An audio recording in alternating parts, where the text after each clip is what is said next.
Well, I'm ready to cut down the legs to my workbench. Problem is they're 4 inches thick and my saw will only go 3 inches deep. Now I have a trick that I use rather than flipping the workpiece over and cutting both sides.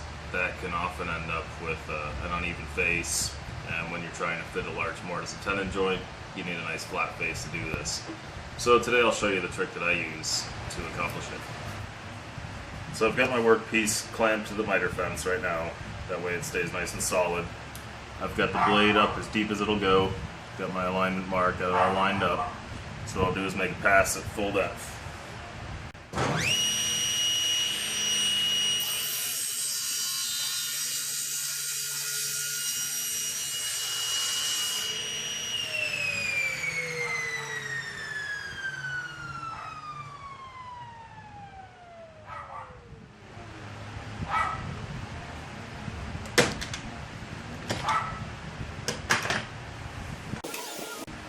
And what I do next,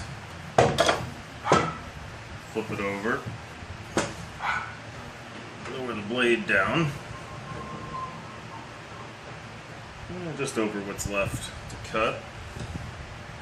I'll line this up now, and here goes my trick. I deliberately clamp it such that I know I won't hit the face on this side here. I'll make a pass.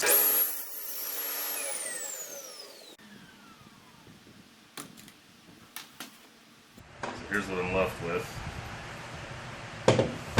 As you can see that there's a little ridge left here, about a 1/16 inch, which I left deliberately.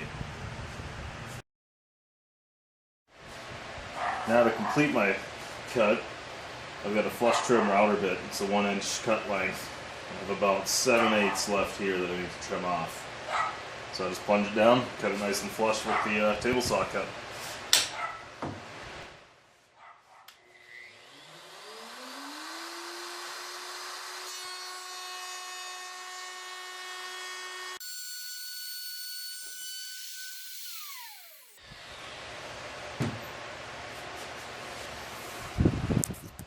Now, what I'm left with is a perfect finish.